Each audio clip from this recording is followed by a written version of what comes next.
Hey y'all, welcome back to the Hot Rod Dad channel. Glad you came. I hope you stay. Like, subscribe, comment, share, etc., etc. We're finally past Thanksgiving and Christmas, and with just a few days left in 2024. I decided to get out in the garage and take a break from all the hectic holiday stuff and spin some wrenches. In fact, that's my New Year's resolution for 2025, is to wrench on something every day, even if it's just for a few minutes. Those few minutes can add up to make a big impact. So this weekend, I decided to catch up on a couple of smaller hot rod projects kicking around here. And one of those is dissecting a 1932 Ford frame and front axle assembly. So here's some video on that. So y'all stay tuned.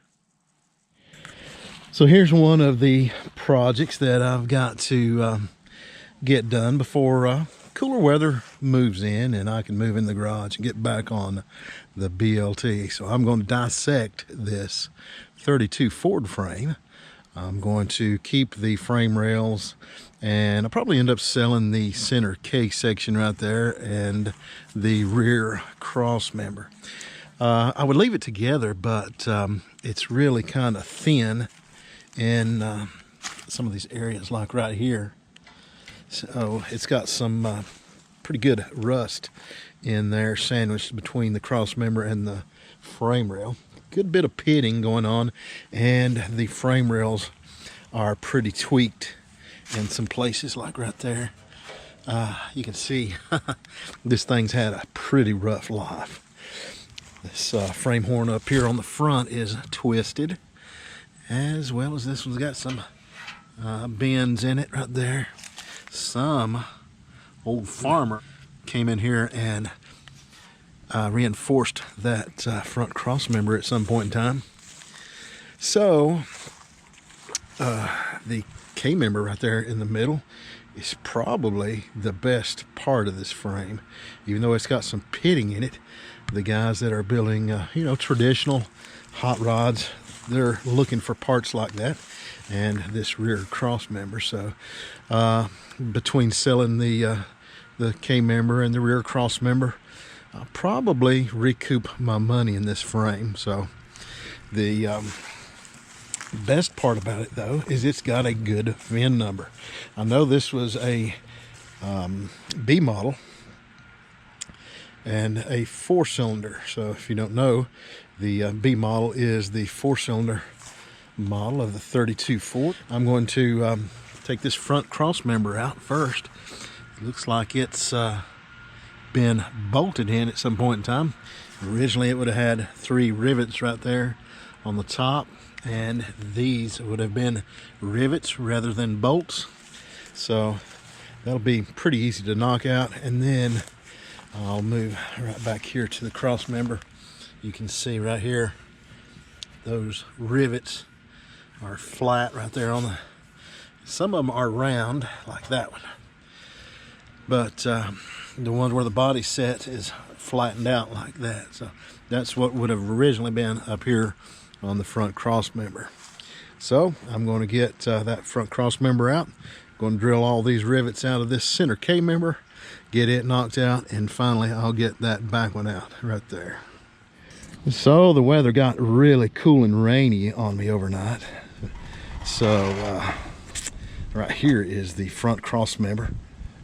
You can see all that beefing up that somebody did over the years. I didn't show a whole lot, I didn't record a whole lot of disassembling this, because it's not really very technical and rather boring, I'd say.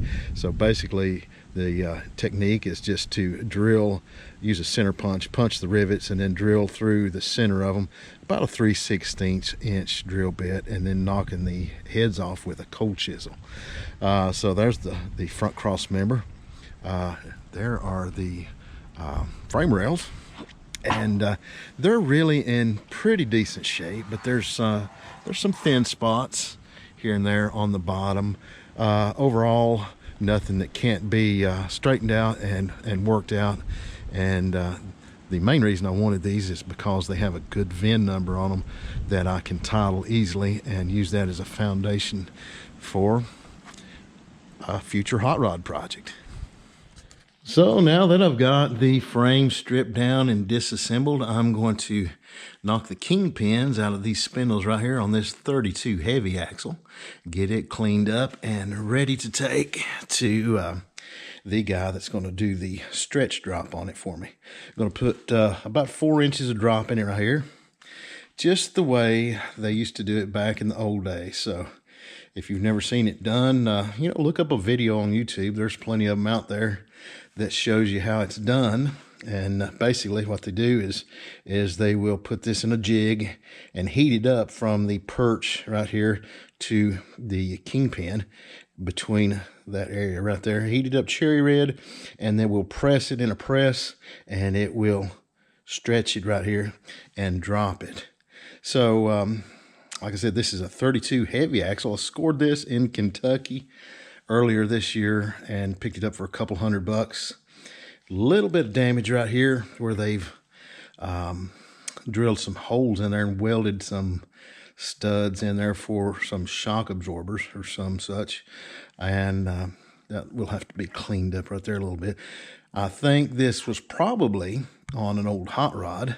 As you can see right there, it's had some looks like some flat stock welded on there for braces, I assume for a cycle fender, that goes over the wheel right there at some point in time. It looks like it may have been, in an old jalopy or something. Pretty cool. The most desirable I-beam axle, original style anyway. Lots of aftermarket options available for hot rods, but this is the most desirable of the old Henry steel dropped or I-beam axles.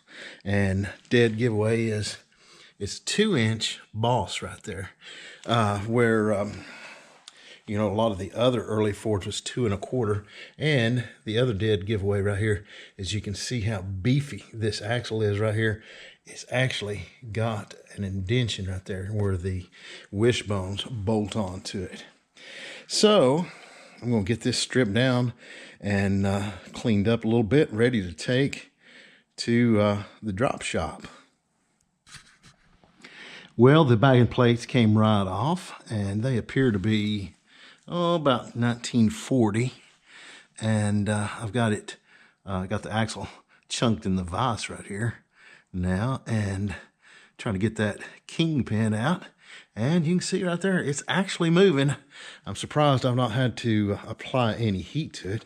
May have been out before. And one thing that definitely helps on these 32 kingpins is you can see right there, they're hollow. So they don't seize up hardly as badly as a solid kingpin. So I'm going to whack on it there a few more times. Hopefully it'll come right out of there.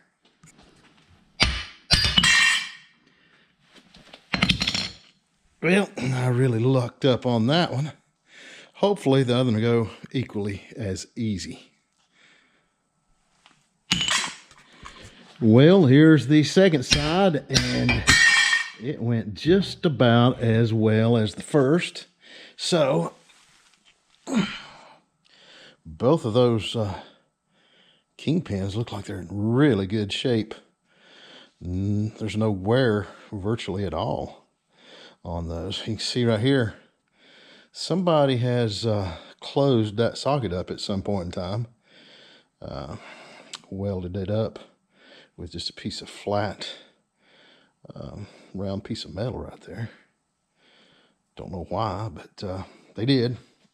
But that's easy enough to take off of there. And, I may or may not use these.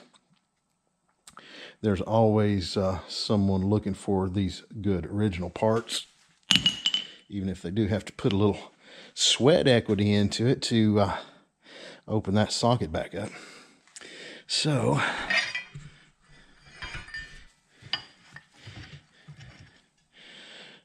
original 32 spindles right there, and those are specific to this year. You can see right here the shock stud somebody has put on there. It's very crude, But that'll clean up, I believe. And the remnants of some red paint right there. So, like I said, I suspect this was probably on an old jalopy at some point in time. Well, I lucked up on that end right there. It was just a hex head bolt, and it knocked right out. This side right here looks like it's got a carriage head bolt and just a boogered up little weld right there. So I think what I'm going to do is take the grinder and a cutoff wheel right here and just try to slice into that and not get into any of the base metal right there.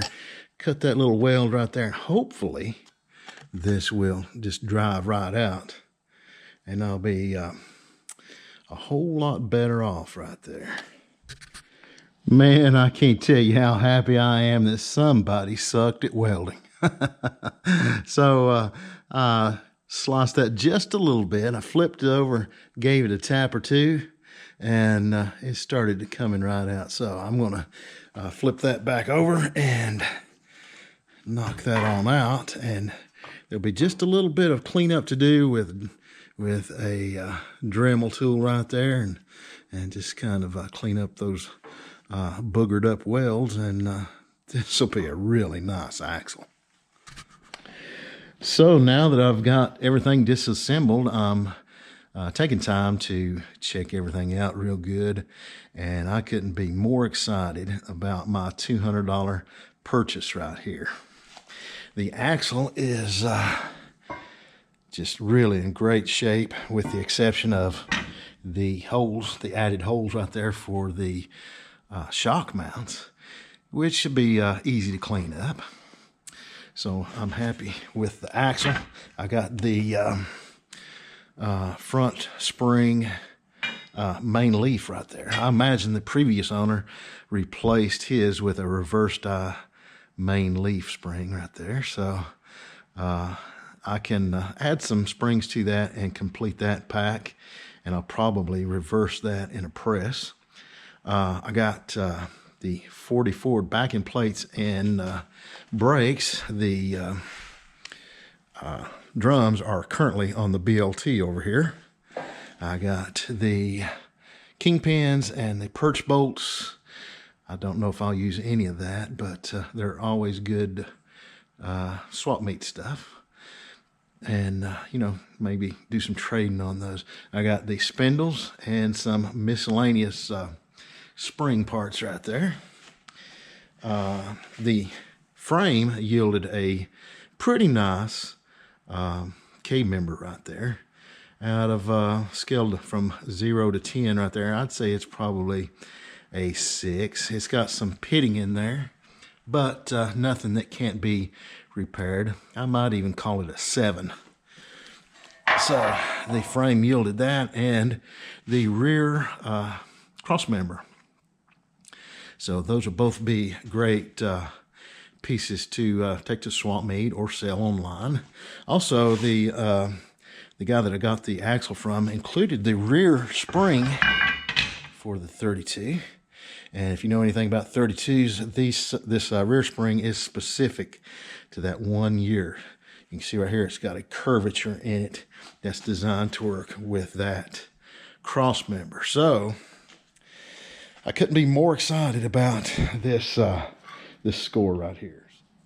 Hey y'all, I hope you enjoyed the video. If you did, give it a big thumbs up, like, and subscribe, and be sure to leave me a comment down in the comment section. I always enjoy interacting with folks in the comment section.